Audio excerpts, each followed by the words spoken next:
toutes et à tous. Une vidéo concernant quelque part une transformation d'un spa pour pouvoir en fait le rendre le plus économique possible. Alors j'en suis à la 3e génération de spa. Le premier était un spa de ce type-là, c'est-à-dire de marque Let's Spa, le deuxième était un spa en dur. Je pense que je vous ferai un tuto un jour. Donc en dur, c'est-à-dire avec alors du béton cellulaire, mais bon, de la mosaïque, etc., etc. Donc c'était un vrai spa. Il a tenu 6 ans, 7 ans. Et puis après il y a eu des fuites et malheureusement c'était impossible de pouvoir le récupérer. Donc ça a été un démontage du spa, un démontage, une déconstruction à la masse, à la scie, au marteau piqueur. Enfin bon, c'est là où vous apercevez que quand vous fabriquez pas pour démonter ou pour détruire, mais vous fabriquez vraiment pour que ça dure. Bon, malheureusement c'était impossible de le retrouver. Alors là, l'objectif en fait, il est que ce type de spa sont livrés avec une espèce d'ensemble motorisé derrière, que je vous montrerai en photo, parce que là il est rangé, il n'a même pas été déballé.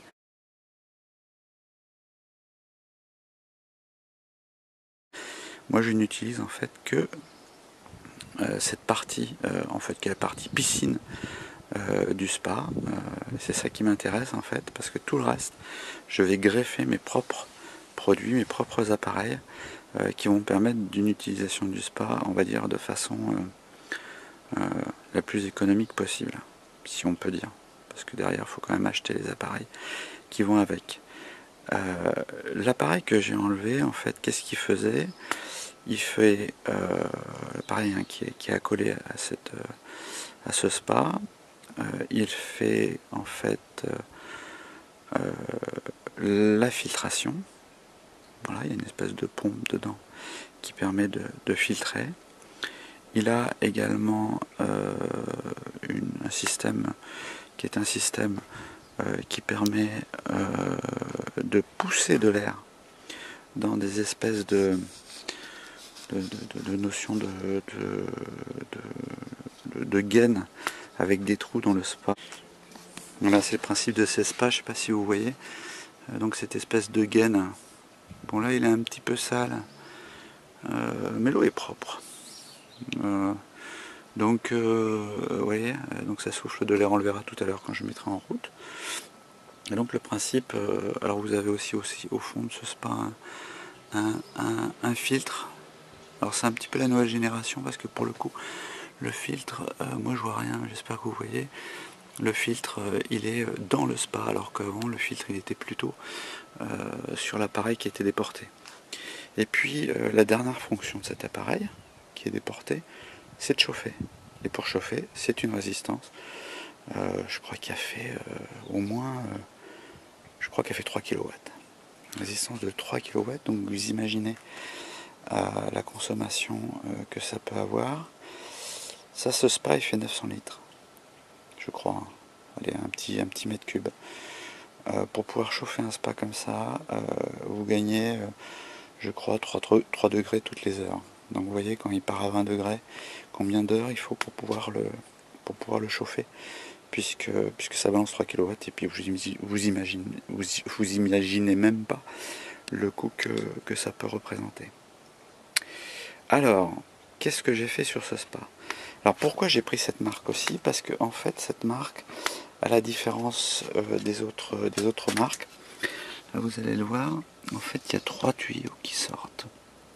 Il y a un tuyau qui est le plus gros au fond, qui permet en fait de pousser l'air, et puis vous avez 2 autres tuyaux qui sont la circulation en fait de l'eau, voilà, qui est filtrée voilà, continuellement et chauffée. Voilà, c'est ça le principe. Donc avec ça, en fait, alors vous avez d'autres spas où c'est complètement accolé en fait. Et moi, je peux pas prendre un truc comme ça.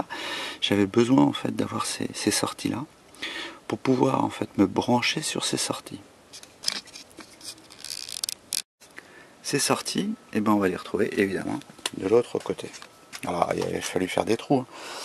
Mais en fait, ces trous, bah écoutez, ça va très vite. Hein. Il suffit de choisir, de taper dans le creux des cairons. Hein.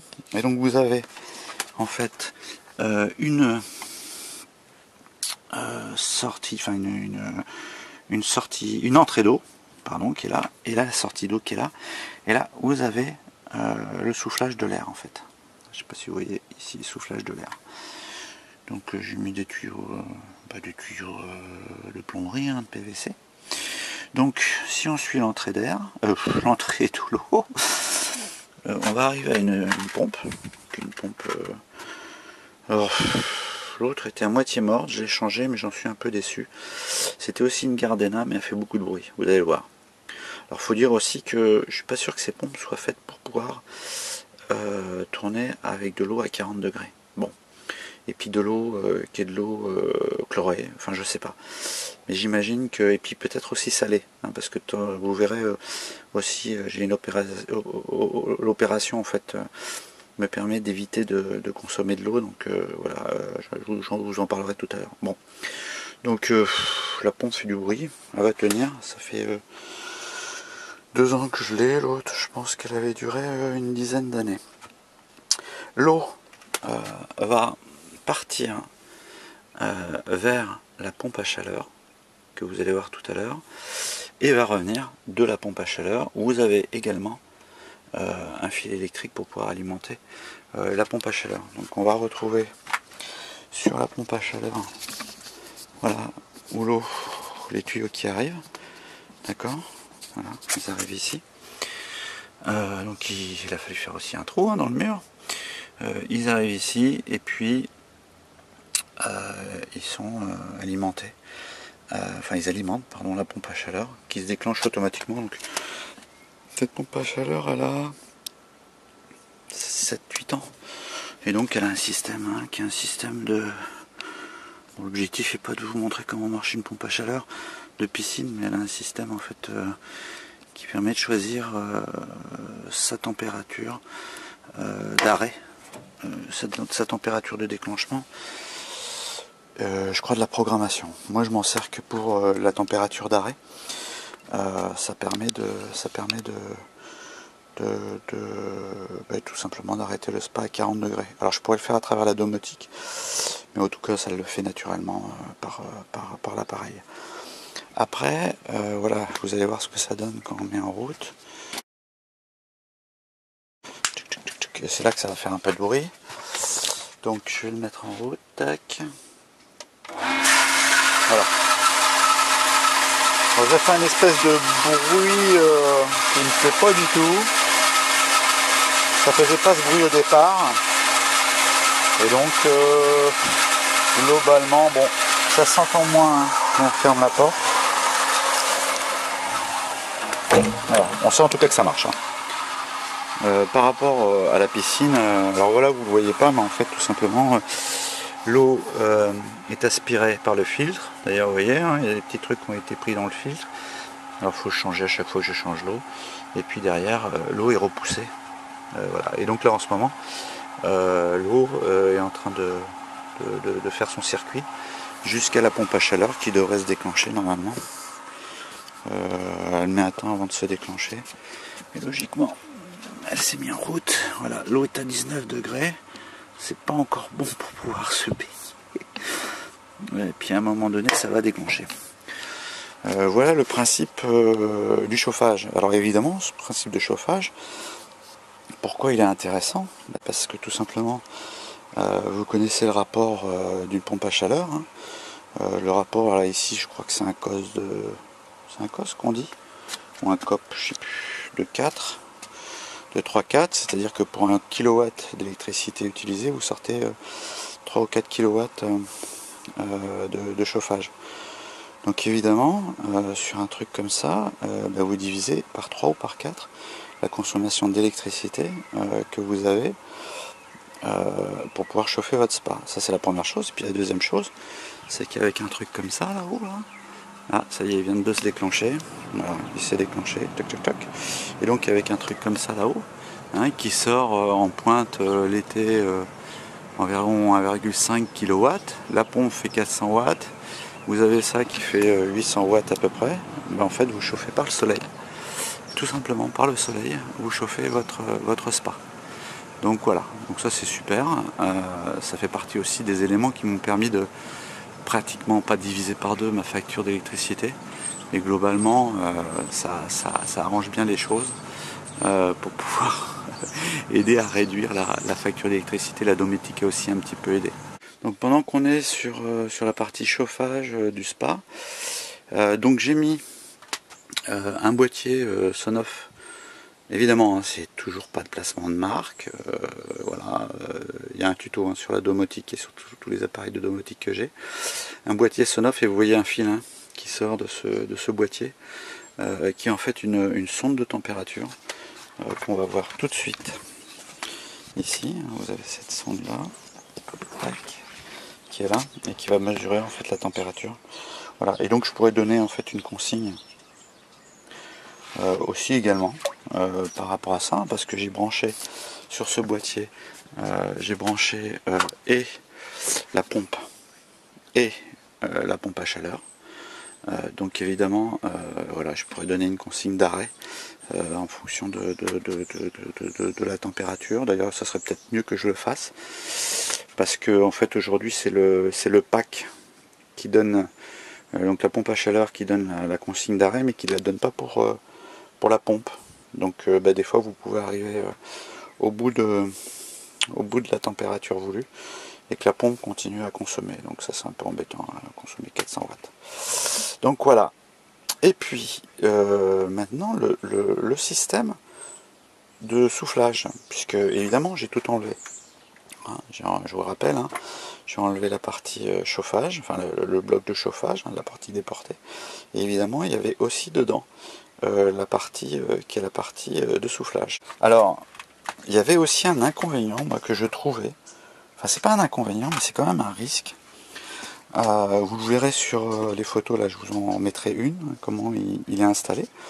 C'est qu'en fait cette partie soufflage, elle est au même niveau que le spa. Vous imaginez qu'il n'y a pas le mur, mais elle est vraiment au même niveau que le spa. Et où en fait vous avez juste un système qui est un système de clapet par caoutchouc. C'est une espèce de caoutchouc qui revient repoussé par l'eau quand vous arrêtez le soufflage, qui fait l'étanchéité. Donc vous imaginez bien que ce truc là moi je m'interroge. Je me dis qu'avec le temps, est-ce que ça tient pas avec le calcaire. Alors vous aviez au bout de votre branchement hein, une prise qui est une prise avec un micro-disjoncteur de 30 mA, hein, donc une espèce de grosse prise avec un micro-disjoncteur donc vendu avec le spa, et je peux comprendre aussi pourquoi, parce que quand même vous balancez 3000 watts dans ce système là avec de l'eau qui chauffe, vous avez une soufflerie, etc. Alors ça, et ben ça je ne l'ai plus, et j'ai quelque chose de beaucoup plus sécurisé. Alors pourquoi c'est plus sécurisé? Parce que tout simplement mon système de souffleur il est en hauteur et il est bien plus haut. On va reculer si on veut voir. Je l'ai mis bien plus haut, comme vous le voyez, du spa. Voilà. Et c'est quoi? C'est ni plus ni moins qu'un aspirateur. Alors n'importe quel aspirateur hein, qui souffle. Voilà, c'est Karcher. Mais ça aurait pu être n'importe quel aspirateur qui a une fonction soufflage. Enfin, dans un aspirateur, vous avez, enfin ça dépend des aspirateurs, mais vous avez une fonction aspiration et vous avez une fonction qui est une fonction soufflage. Donc j'ai tout simplement pris le tuyau de l'aspirateur classiquement, hein, vous voyez, hop, et je l'ai ramené avec au tuyau qui va directement dans l'espèce d'enveloppe qui est l'enveloppe du spa, qui est l'enveloppe à bulles, hein, l'espèce de tube à bulles et on va le faire fonctionner. Et donc avec ça, vous avez votre système de soufflage que j'aurais pu mettre aussi en pilotage par de la domotique. Mais bon, pour le coup, voilà, ça dépend. Hein. Quand vous faites du spa, vous pouvez décider qu'il y ait des bulles ou qu'il n'y ait pas de bulles. Alors ça reste que des bulles à air. Hein. C'est pas, qu'on s'entende bien, le spa à 4000 ou 5000 euros, évidemment. Et donc, quand on le met en route, un peu de bruit aussi. Vous allez avoir en fait, voilà, le système qui va tout doucement, ça met un peu de temps, hein, tout doucement pour que y ait de l'air qui aille partout. Et donc vous avez ce système là qui voilà, vous fait un super spa à bulles qui coûte pratiquement rien en utilisation. En tout cas, si globalement, oui, il coûte rien en utilisation. Alors pourquoi il coûte rien? Je vous l'ai déjà expliqué sur la partie qui est la partie électricité, hein, puisqu'il est chauffé avec le photovoltaïque. Je vais couper. Et puis moi, ce que je fais en fait, c'est tout simplement en fait l'été, hein, quand je le mets en fonctionnement, et je le vide. Alors j'ai plusieurs systèmes pour le vider, hein, où je le vide par la pompe, et je ramène un tuyau dans la piscine, ou je le vide par une pompe vide-cave, et en fait je le vide dans la piscine. Voilà. Vous avez 50 mètres cubes ici, vous n'avez même pas 1 mètre cube ici. Voilà, je le vide chaque semaine. Toutes les semaines je le vide. Et donc ça peut être voilà, par un système de pompe de cave comme ça, là. Un système de pompe de cave. Et puis il est vidé, il est aspiré, il est nettoyé. Et l'eau qui part dans la piscine, évidemment, ça vous évite d'en remettre. Alors elle est un peu sale, mais elle est, par rapport à la volumétrie, c'est un cinquantième, même un peu plus qu'un cinquantième de l'eau. Et donc, si vous voulez, vous avez systématiquement de la déperdition d'eau qui se fait par l'évaporation, par les éclaboussures, des enfants qui s'amusent à plonger, et puis également parce que toutes les semaines, vous faites aussi un nettoyage en contre-courant de votre bac à sable. Donc en fait, globalement, en fait, l'eau que j'utilise pour le spa, alors je remets de l'eau qui est de l'eau neuve, mais cette eau neuve, enfin neuve du robinet, mais cette eau neuve, je l'aurais mis dans la piscine si je ne mettais pas dans le spa. Donc de toute façon, pour moi, c'est une utilisation, allez, on va dire, en coût d'utilisation, qui est pour moi quasi nul. Alors reste le coût évidemment des appareils, ça c'est un investissement et là c'est pas donné. Un spa comme ça c'est 300 €. C'est un spa, bon c'est de bonne qualité, hein, donc j'en trouvais des moins chers, mais celui-là il a un plastique, on verra pas, mais un plastique qui est extrêmement dur. Une pompe à chaleur, je sais plus, mais j'avais payé ça au moins. Alors ça c'est en promotion, 400 €. Je regrette pas, 500 € peut-être. Donc vous voyez. Et puis vous avez après le système de pompe qui est lui autour de 80 €, hein, je crois c'est à peu près ça. Et puis à peu près 60 € pour l'aspirateur. Donc voilà, puis les tuyaux, les machins, etc. Donc si vous faites la somme de tout ça, vous n'êtes pas loin de la domotique derrière, bon, vous n'êtes pas loin de quand même un spa à 1000 €, mais pour le coup, c'est une utilisation qui est gratuite. Et puis, tout le système des portées de spa là, je ne l'ai pas ouvert, il est neuf. Donc, écoutez, le jour où je vais revendre, le spa, je pense que je ne le revendrai pas, il sera mort. Mais un jour, enfin, pour l'instant ça tient, ça va tenir, il a 2 ans, ça peut tenir 5-6 ans quand même. Mais en tout cas la pompe, le système de pompe, de chauffage, etc. il sera neuf, comme c'est des spas qui sont assez connus. Ça se revend très bien sur internet, surtout si ça n'a pas été utilisé. Voilà, pour le spa. Et puis je vous ferai un petit tuto un autre jour pour la partie que je suis en train de faire, qui est la partie protection d'hiver, pour avoir une petite bulle l'hiver. À bientôt. Et donc évidemment vous pouvez piloter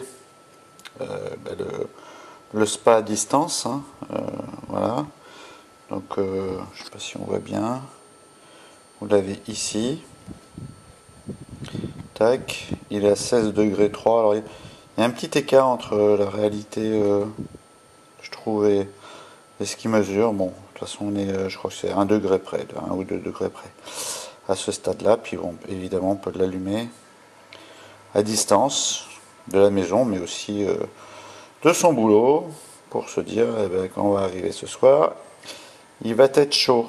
Bon là 16 degrés 3 à 17h, il aurait fallu le démarrer un petit peu plus tôt, même avec une pompe à chaleur derrière. Voilà. Et